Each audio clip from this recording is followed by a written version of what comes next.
Hi there, this is Harry and welcome back to Advanced English Lessons with Harry, where we try to help you to get a better understanding of the English language. The lesson today is all about food, but it's advanced English adjectives that we use to describe food. Okay, 13 particular adjectives that we will use, and in some cases they may sound similar. You might have some words that you've heard before, but a lot of them you may not, and we use them to describe particular smells or particular tastes. And at the end of this particular lesson, I'm also going to give you a few specific words that we use only to describe certain types of foods, and it's really, really important to understand those. Okay, so let's go down through them one by one. Bland. Well, if you get some food that is bland, it's really tasteless. So tasteless would be another adjective you could use. But bland is something like eating wet paper. Some food just absolutely no taste. It's either been overcooked or there just aren't enough spices or some salt or pepper or something that could be added to give it some flavor. But it's just very bland. Like baking an omelette with no mushrooms or tomatoes or onions or anything in it. Yeah, so that might be a little bit bland in its taste. The other word, or the next word, insipid, is very similar to bland. It has the same meaning, but this is a little bit more formal. Insipid for me is something, again, that has zero taste. Things like consomme, soup without any vegetables, meat or anything else in it. I really just don't like it. Tea is another drink that I find very insipid, because every time you have a little taste that there's nothing. It's just, you might as well be drinking hot water. Okay, so bland and insipid, very, very similar, nothingness or tasteless. Tangy, on the other hand, is much, much more zest in it. Tangy would describe that freshly squeezed orange juice that you get when you go on holiday, so you can still get the little pips floating around on the top of the glass and the little bits of orange in it. So it's really freshly squeezed and it's got a real zip to it and it's tangy, yes? Or a glass of lime juice and lemon juice that have also been freshly squeezed, and it's a little bit bitter, but it really is tangy and it will take away or kill any thirst that you might have. So tangy. Next word is pungent, and pungent has everything to do with the smell. It affects the nose. So when you come into a room, there's a strong, pungent smell. It could be decaying fruit. It could be a smell like ammonia or rotten eggs, and it really, really hits you at the back of the throat, right up the nose. Okay, so a pungent smell. So this is all about the smells rather than the taste. So you come back from a holiday and somebody has left some food in the rubbish bin they didn't throw out before you went on holidays, and there's a black banana and you can get that sickly smell as you walk into the kitchen, and that's very pungent. And as always, if you like this particular lesson, then please like the video, and if you can, subscribe to the channel, because it really, really helps. The next is a word connected with bread, stale. Stale bread is that bread that has been sitting in the bread basket for 4 or 5 days, and it's rock hard and it's almost something you could knock nails into the wall with. Yeah, so a very, very hard, stale bread. What we used to do with stale bread is soak it in water and then take it to the park and feed it to the swans or the ducks or whichever birds happened to be sitting there. But it's not pleasant for you or I to eat when it's stale. It's so hard you'd probably break your teeth. So it's all about the taste, stale bread. Rancid. Rancid has everything to do with things like butter. Okay, butter, when you open it, usually has a nice, fresh, golden yellow color, and it's a nice oil and shiny, whereas when it's rancid, it loses the color and the taste is awful. So we use that word, and specifically when we're talking about butter, rancid. The next word is stodgy, so get the pronunciation, stodgy. When something is stodgy, it's usually heavy fat meat, lots of potatoes, lots of those earthy type vegetables that are great in the wintertime. They will fill you up, but wow, it takes a long time to digest them, so you can't eat too much of it. So if you eat too much stodgy food, you feel bloated and you're hardly able to move. Lots of people in Northern Europe tend to eat more stodgy food because of the cold, wet weather that we experience. Also, like a big plate of porridge. That's a nice breakfast to warm you in the wintertime, but it can be a little bit stodgy depending on how you make it. And yeah, it sits in the stomach for a long, long time. You certainly won't be hungry after a couple of hours if you've eaten a plate of Scottish porridge. Chewy. Well, chewy is that good experience when you like your food, you chew it well, but chewy in a negative sense is when the meat has been overcooked perhaps, or it is a poor piece of meat and a cheap piece of meat, and therefore you seem to be chewing it for hours. Yang, yang, yang, like eating the sole off your shoe. Okay, so, that meat is very chewy. I can hardly cut it with the knife, so it's a good sign that it has been overcooked. Chewy. And lots of food can be chewy. The next word, and this is the two we had that are very similar in the sound, chewy and gooey. Okay, now gooey I really like.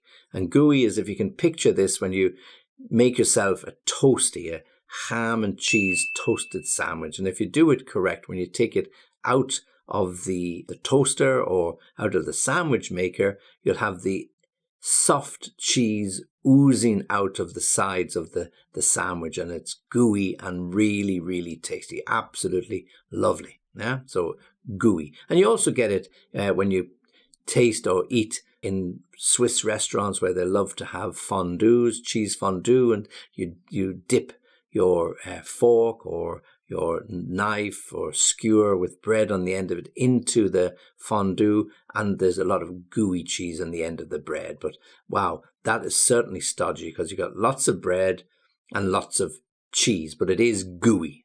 It's gooey and stodgy at the same time. Okay, I don't like fondue myself, but I do, as I said, love those cheese and ham toasties, which have that wonderful smell of gooey cheese.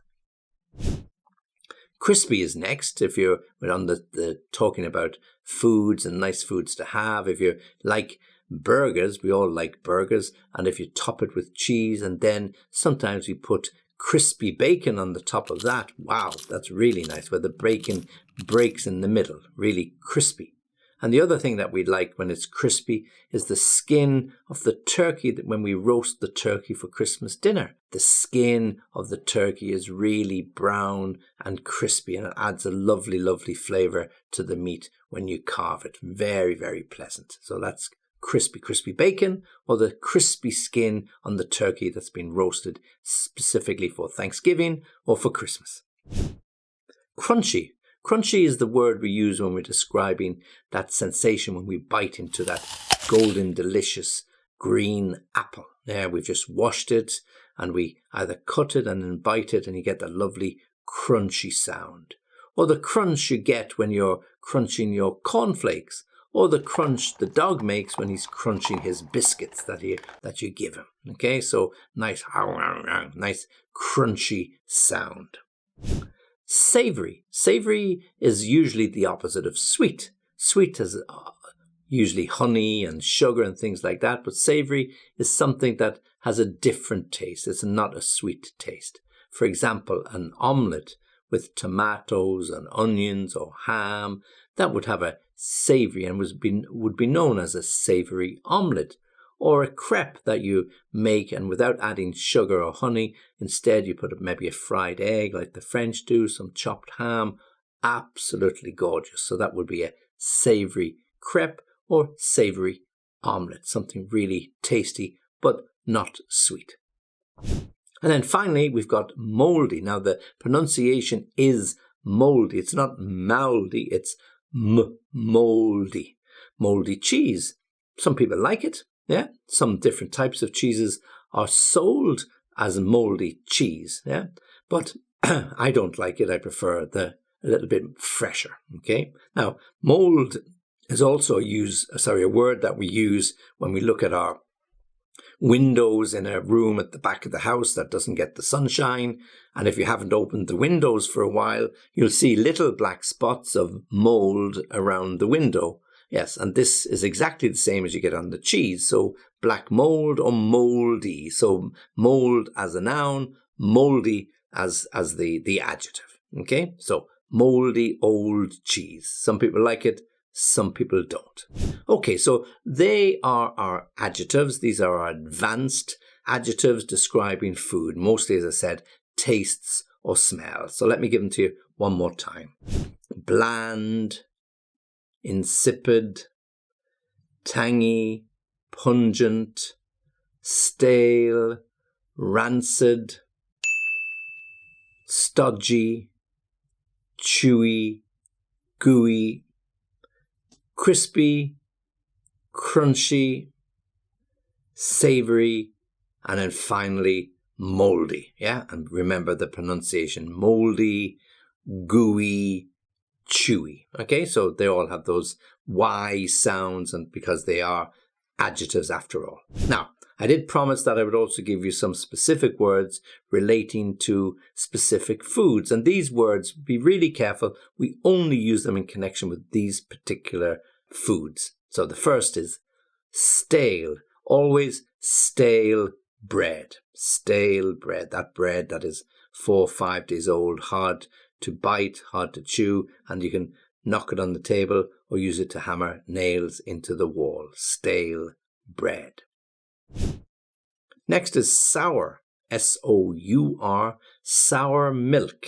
Now, sour milk is when the milk has gone off. It would sort of break into 2 parts, water at the bottom, the milk at the top, and be a terrible smell and certainly a terrible taste. It would be all lumpy, okay, so not something really pleasant at all. But we only use the word sour when we're relating to milk or milk products, sour milk, sour cream. Next word we have is rotten. This word we use when we're talking about bad fruit, bad vegetables, bad meat. So the meat that has been sitting in the fridge longer than it should. The vegetables that we left in the tray at the bottom of the cupboard. The fruit that we left in the fruit bowl for 5 or 6 days. So the banana has gone all black and gooey. The vegetables have gone soft and they've got bits of flakes on them, and then they've gone a bit soggy and wet and just not so nice. Not such a bad smell, but just not so nice to pick up. And then the meat, of course, just really, really bad. So we use the word rotten. So it's not rotten bread or rotten milk. It's stale bread, sour milk, rotten vegetables, rotten meat, and rotten fruit. Okay? And then finally, rancid butter, rancid. And rancid is when the butter loses its look, its color, and the taste is not so nice, and you don't want to eat it. You'll probably not be so sick, but it's not so pleasant. So the butter is rancid and it's time to buy some new butter. Okay, so there all of the adjectives that we're using, the advanced English adjectives connected with food, and those particular words, those 4 words that I've just given you there, stale, sour, rancid, and rotten, only used with specific food types. Okay, so you know the drill by now. You need to practice these. You need to look at them. You need to listen to them once or twice. If you have any problems, you come back to me and I'll give you some more examples. As always, I really, really appreciate you watching and listening. Join me again soon. Harry saying goodbye.